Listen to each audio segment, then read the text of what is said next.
बिस्मिल्लाहिर्रहमानिर्रहीम। अस्सलाम वालेकुम। किचन विद पाक फौज में हम आपको खुश आमदीद कहते हैं। तो कैसे हैं आप सब? मैं आप सबकी दुआ से अल्लाह ताला के फजलो करम से खैर खैरियत हूँ। मेरी दुआ है कि अल्लाह ताला तमाम व्यूअर्स को, तमाम मुसलमान बहन भाइयों को अपने हफ्सो ईमान में रखे, खुश रखे, आबाद रखे। आमीन सुम आमीन। इसी दुआ के साथ रेसिपी बनाने से पहले वही छोटी सी रिक्वेस्ट कि अगर अभी तक आप लोगों ने मेरे चैनल को सब्सक्राइब नहीं किया तो मेहरबानी करके सब्सक्राइब कर दें। रेसिपी को पूरा देखा करें, बनाया करें। रेसिपी अच्छी लगती होती लाइक कर दिया करें और कमेंट्स करके अपनी बहन को बताया करें। तो जिन जिन चीज़ों की ज़रूरत है वो भी आप नोट कर लें। वैसे मैंने डिस्क्रिप्शन बॉक्स में इन तमाम चीज़ों की, रेसिपी की जो चीज़ें हैं वो अंदर डाल दी हैं, दे दी हैं, लिख दी हैं। वो भी वहाँ पे से भी आप देख के नोट कर सकते हैं।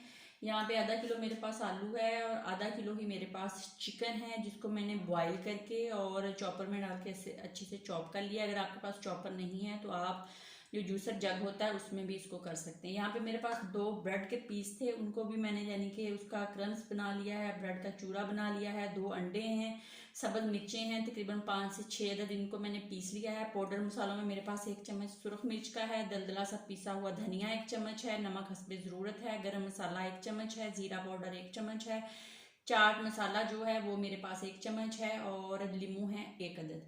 तो आलू जो है उनको भी ऑलरेडी मैंने बॉईल कर लिया है। तो आइए अब हम बनाना शुरू करते हैं। यहाँ पे मैंने बॉल लिया था, उसके अंदर आलू डाल लिए। अब हम इस चॉपर की मदद से इन आलूओं को पीस लेंगे और पीस के फिर आपको दिखाते हैं। एक बात और बता दूं, अगर आपने इसे लंबे अरसे तक यानी कि 15-20 दिन तक फ्रीज करना है तो आप इसमें सब्ज प्याज या सूखा प्याज नहीं डालेंगे, लहसुन अदरक का पेस्ट नहीं डालेंगे, उससे ये ख़राब हो जाएगा। टमाटर नहीं डालेंगे।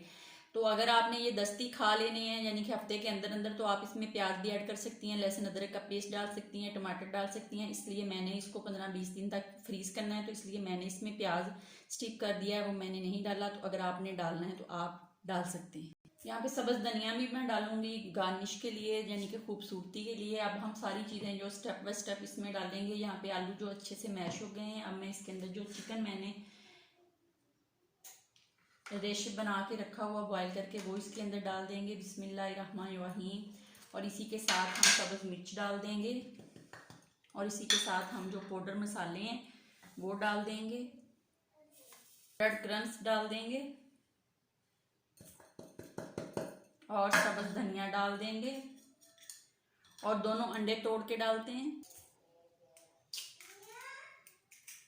तो अंडे ऑलरेडी मैंने दोनों डाल लिए हैं। अब इसके अंदर हम जो लींबू हैं उसको निचोड़ देंगे, उसका रस डाल देंगे।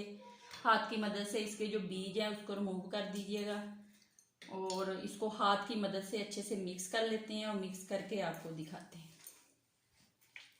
अब ये देख लें, हमारा जो शामी कबाब का सामान है वो तैयार हो गया है। अब हम एक प्लेट लेंगे, उसके अंदर इसको फैला लेंगे। फैला के फिर आप लोगों को बताती हूँ क्या करना। थोड़ा सा मैंने वो शामी का जो था खमीर सा उसको ले लिया है, लेके प्लेट के अंदर रख लिया। अब इस तरह का कोई गिलास ले लें, सांचा ले लें, इसको इसके अंदर रखें और इसको अच्छे से दबा दें। तो आपका ये शामी देख लें एक ही साइज के बन जाएंगे। आप इस तरह बना लें, हाथ की मदद से बना लें, जिस तरह आपने बनाने हैं आप बना सकते हैं। बड़े मैंने इसकी उठा दी हैं, ये देख लें शामी कबाब जो है वो बन गया है। इस तरह के बनाएंगे हम सारे। मैं हाथ की मदद से भी बनाऊंगी और कुछ इसकी मदद से बनाती हूँ। हाथ की मदद से भी बना के दिखा दूँ आपको। इस तरह इसका एक गोल सा पेड़ा बनाएंगे, इस तरह बना के और फिर इसको हम ऐसे प्रेस कर देंगे। इसकी साइडें जो है इस तरह कर देंगे, एक इस तरह बनते जाएंगे। ये देख लें आप, इस तरह मैं सारे बना लूँ फिर आपको दिखाती हूँ।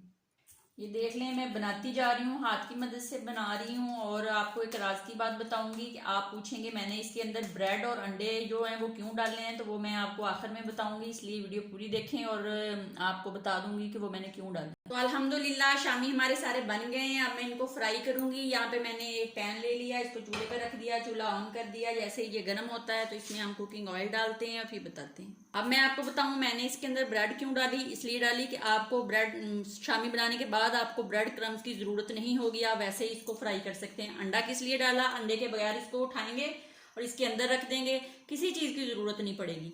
तो अब मैं यहाँ पे अंडा यूज़ करूँगी। आपने करना है तो कर ले, नहीं करना तो आपने पहले अंदर डाल दिया तो हो गया। तो अंडा लगाते हैं, लगा के इसको फ्राई करते हैं। अगर आपने यहाँ पे ब्रेड क्रम्स भी लगाने हैं ज़्यादा खूबसूरती के लिए तो आप वो भी यूज़ कर सकते हैं, कोई नुकसान नहीं है इसका। तो ऑलरेडी तेल हमारा गर्म हो गया है, तो हम शामी उठाते हैं। बिस्मिल्लाहिर्रहमानिर्रहीम। इसके अंदर डालते हैं, एग के अंदर डिप करते हैं और इसको हम पैन के अंदर डाल और इसको शैलो फ्राई करते हैं और आपको दिखाते हैं। शामी हमारे फ्राई हो रहे हैं। ये जो है इनको मैं फ्रीजर में रखूंगी, पहले ऐसे ही रखूंगी, जब ये जम जाएंगे तो इनको हम किसी शॉपर में डाल के रख देंगे और जब जरूरत होगी, कोई मेहमान आता है तो निकालेंगे, चाय के साथ इनको पेश कर देंगे। तो देख लें यहाँ पे एक साइड जो है वो शैलो फ्राई हो गई है, जैसे ही दूसरी साइड पकती है तो हम इसको डिश आउट करते हैं। शामी हमारे फ्राई हो गए हैं, अब इनको डिश आउट करते हैं। देखें मजे के शामी कबाब हमारे रेडी हो गए हैं। इनको बिस्मिल्लाह करके खाएं, अपना बहुत ज्यादा ख्याल रखें, खुश रहें, दुआओं में याद रखें। अगर जिंदगी रही तो कल फिर मिलेंगे, तब तक के लिए इजाजत दीजिए। अल्लाह हाफिज।